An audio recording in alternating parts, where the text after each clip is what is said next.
ನಮಸ್ಕಾರ, ಎಲ್ಲರಿಗೂ ಸ್ವಾಗತ. ಇವತ್ತು ನಾವು ಗ್ರಾಮೀಣ ಭಾರತದಲ್ಲಿ ನಡೆದ ಎರಡು ಭಯಾನಕ ಆದರೆ ಒಂದಕ್ಕೊಂದು ತುಂಬ ಹೋಲಿಕೆ ಇರೋ ಅಲೌಕಿಕ ಘಟನೆಗಳನ್ನು ನೋಡೋಣ. ಇಂದಿನ ನಮ್ಮ ಪಯಣ ಸೀದಾ ಕರ್ನಾಟಕದ ನಿರ್ಜನ ರಸ್ತೆಗಳಿಗೆ. ಒಂದು ಕ್ಷಣ ಯೋಚನೆ ಮಾಡಿ ನೋಡಿ, ಮಧ್ಯರಾತ್ರಿ ದಟ್ಟವಾದ ಕಾಡಿನ ಮಧ್ಯ ಒಬ್ಬರೇ ಪ್ರಯಾಣ ಮಾಡ್ತಿದ್ದೀರಿ. ಇದ್ದಕ್ಕಿದ್ದಂತೆ ಯಾರೋ ದಾರಿಯಲ್ಲಿ ನಿಂತು ಸಹಾಯ ಕೇಳ್ತಾರೆ. ಆಗೇನಾಗ್ಬೋದು? ಇದೇ ಪ್ರಶ್ನೆ ನಮ್ಮ ಇವತ್ತಿನ ಕಥೆಯ ಮೂಲ. ಸರಿ, ಹಾಗಿದ್ರೆ ಕಥೆಯೊಳಗೆ ಹೋಗೋಣ. ಇಲ್ಲಿ ನಾವು ನೋಡಬಹುದು ಇಬ್ರು ವ್ಯಕ್ತಿಗಳ ಕಥೆ. ಇಬ್ರೂ ರಾತ್ರಿ ಹೊತ್ತು ಒಬ್ಬೊಬ್ಬರೇ ಪ್ರಯಾಣ ಮಾಡ್ತಿದ್ರು. ಆದ್ರೆ ಇಬ್ರಿಗೂ ಆದ ಅನುಭವ ಮಾತ್ರ ಬಹುತೇಕ ಒಂದೇ ಥರ ಇತ್ತು. ಅದೇ ಆಶ್ಚರ್ಯ.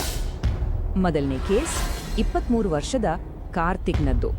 ಈ ಕಾರ್ತಿಕ್ ಏನ್ ಮಾಡ್ತಾನಂದ್ರೆ, ಫ್ರೆಂಡ್ ಊರಲ್ಲಿ ಜಾತ್ರೆ ಮುಗಿಸ್ಕೊಂಡು ವಾಪಸ್ ಬರ್ತಿದ್ದ. ಎಲ್ರೂ ಹೇಳ್ತಾರೆ ರಾತ್ರಿ ಹೊತ್ತು ಹೋಗ್ಬೇಡ ಮರಾಯ ಅಂತ.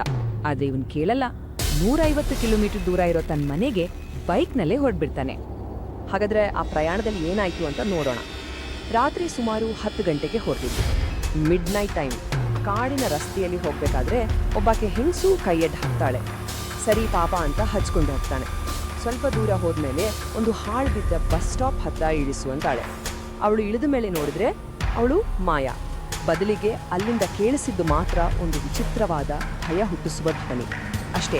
ಕಾರ್ತಿಕ್ಗೆ ಜೀವ ಕೈಗೆ ಬಂದಂಗಾಗಿ ಅಲ್ಲಿಂದ ಎಸ್ಕೇಪ್. ಆದ್ರೆ ಆ ಮಹಿಳೆಯನ್ನ ಹಚ್ಕೊಳ್ಳೋಕ್ಕೂ ಮುಂಚೆನೆ ಕಾರ್ತಿಕ್ಗೆ ಏನೂ ಸರಿ ಇಲ್ಲ ಅಂತ ಅನ್ಸಿತ್ತು. ಯಾಕಂದ್ರೆ ಅವಳು ನೋಡೋಕೆ ಲಂಬಾಣಿ ಡ್ರೆಸ್ನಲ್ಲಿ ತುಂಬಾ ಸುಂದರವಾಗಿದ್ಲು ನಿಜ. ಆದ್ರೆ ಅವಳ ಹತ್ತಿರದಿಂದ ವಿಪರೀತ ಕೆಟ್ಟ ವಾಸನೆ ಬರ್ತಿತ್ತು. ಅಷ್ಟೇ ಅಲ್ಲ, ಅವಳ ಕೈಲಿ ಒಂದು ಚೂರು ಲಗೇಜ್ ಕೂಡ ಇರಲಿಲ್ಲ. ಎಲ್ಲಕ್ಕಿಂತ ವಿಚಿತ್ರ ಅಂದ್ರೆ ಅವಳು ಬೈಕ್ ಹತ್ತಿ ಕೂತಾಗ ಅವಳ ತೂಕನೇ ಫೀಲ್ ಆಗ್ಲಿಲ್ವಂತೆ ಕಾರ್ತಿಕ್ಗೆ. ಯೋಚನೆ ಮಾಡಿ ಎಷ್ಟು ಭಯ ಆಗಿರ್ಬೇಕು. ಸರಿ, ಆ ಮಹಿಳೆ ಹಾಳು ಬಸ್ ಸ್ಟಾಪ್ ಒಳಗಡೆ ಹೋದ್ಮೇಲೆ ಕಾರ್ತಿಕ್ ಕಾಯ್ತಾನೆ. ಅವಳು ವಾಪಸ್ ಬರೋದೇ ಇಲ್ಲ. ಏನಪ್ಪಾ ಇದು ಅಂತ ಬೈಕ್ ಹೆಡ್ಲೈಟ್ ಹಾಕಿ ನೋಡ್ತಾನೆ.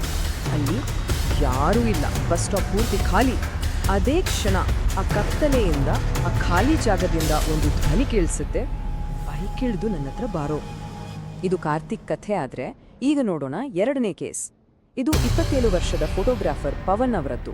ಇವರು ಕೂಡ ಮಲೆನಾಡು ಭಾಗದಲ್ಲಿ ತಡರಾತ್ರಿ ಒಬ್ರೇ ಬೈಕ್ನಲ್ಲಿ ಮನೆಗೆ ವಾಪಸ್ ಬರ್ತಿದ್ರು.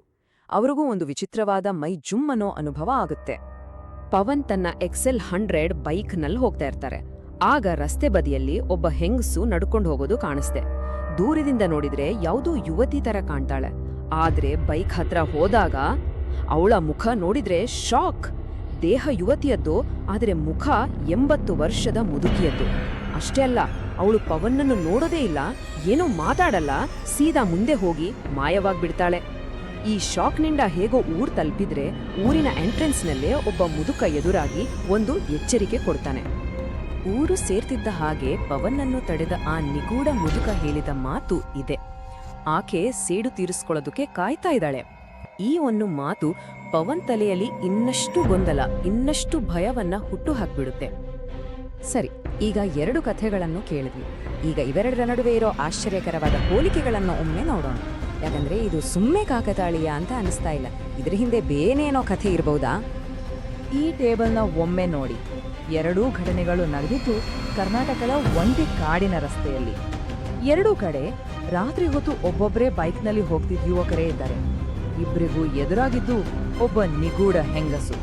ಅಂಡ್ ಕೊನೆಗೆ ಇಬ್ಬರ ಅನುಭವಕ್ಕೂ ಒಂದೊಂದು ಅಲೌಕಿಕ ವಿವರಣೆ ಸಿಗುತ್ತೆ. ಇದು ಕಾಕತಾಳೀಯ ಅನ್ನೋಕೆ ಸಾಧ್ಯನಾ? ಈ ಘಟನೆಗಳು ಕೇವಲ ಭಯಾನಕ ಅನುಭವಗಳಾಗಿ ಉಳಿಯೋದಿಲ್ಲ. ಇವುಗಳಿಗೆ ಒಂದೊಂದು ವಿವರಣೆ ಕೂಡ ಇದೆ. ಈ ವಿವರಣೆಗಳು ಯಾಕೆ ಹೀಗಾಯ್ತು ಅನ್ನೋದಕ್ಕೆ ಒಂದು ಉತ್ತರ ಕೊಡೋಕೆ ಪ್ರಯತ್ನಿಸ್ತವೆ. ನಮ್ಮನ್ನ ಜಾನಪದ ಕಥೆಗಳ ಆಳಕ್ಕೆ ಕರ್ಕೊಂಡೋಗ್ತವೆ. ಹಾಗಿದ್ರೆ ಆ ವಿವರಣೆಗಳು ಏನ್ ಹೇಳುತ್ತವೆ ನೋಡಿ. ಕಾರ್ತಿಕ್ ವಿಷಯದಲ್ಲಿ ಒಬ್ಬ ಸ್ವಾಮೀಜಿ ಹೇಳ್ತಾರೆ, ಕಾರ್ತಿಕ್ನ ಬೈಕಿಗೆ ಮಾಡಿಸಿದ್ದ ಪೂಜೆಯೇ ಅವನಿಗೆ ರಕ್ಷಾ ಕವಚ ಆಗಿತ್ತು ಅಂತ. ಆ ಪಿಶಾಚಿ ಅವನ ಬೈಕ್ ಹತ್ತೇ ಇಲ್ವಂತೆ, ಸುಮ್ನೆ ಅವನನ್ನ ದಾರಿ ತಪ್ಪಿಸೋಕೆ ಫಾಲೋ ಮಾಡ್ತಾ ಇತ್ತಂತೆ. ಆದ್ರೆ ಪವನ್ ವಿಷಯದಲ್ಲಿ ಅವನಿಗೆ ಕನಸಲ್ಲಿ ಬಂದ ಆ ಮುದುಕ ಹೇಳ್ತಾನೆ, ಆ ಆತ್ಮ 100 ವರ್ಷದ ಹಿಂದೆ ಕೊಲೆಯಾದ ಒಬ್ಬ ಹೆಣ್ಣು ಮಗಳದು ಅಂತ. ಇಲ್ಲಿ ಪವನ್ಗೆ ಬಿದ್ದ ಕನಸು ಸುಮ್ನೆ ಕನಸಾಗಿ ಉಳಿಯುವುದಿಲ್ಲ.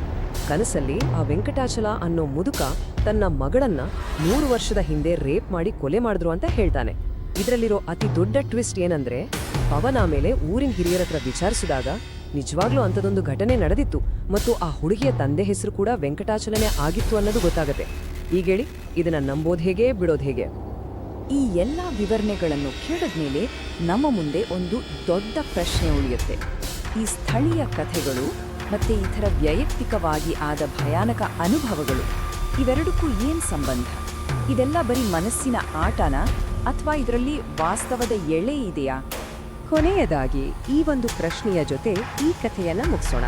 ಕಾರ್ತಿಕ್ ಮತ್ತು ಪವನ್ಗೆ ಆದದ್ದು ಎರಡು ಬೇರೆ ಬೇರೆ ಘಟನೆಗಳ, ಅಥವಾ ಅವರಿಬ್ಬರು ಎದುರಿಸಿದ್ದು 100 ವರ್ಷಗಳ ಹಿಂದಿನ ಒಂದೇ ದುರಂತದ, ಇವತ್ತಿಗೂ ನ್ಯಾಯಕ್ಕಾಗಿ ಕಾಯ್ತಿರುವ ಒಂದೇ ಆತ್ಮದ ಪ್ರತಿಧ್ವನಿಯನ್ನ? ಇದರ ಉತ್ತರ ಬಹುಶಃ ಆ ಕತ್ತಲ ರಸ್ತೆಗಳಿಗೆ ಗೊತ್ತಿರಬೇಕು.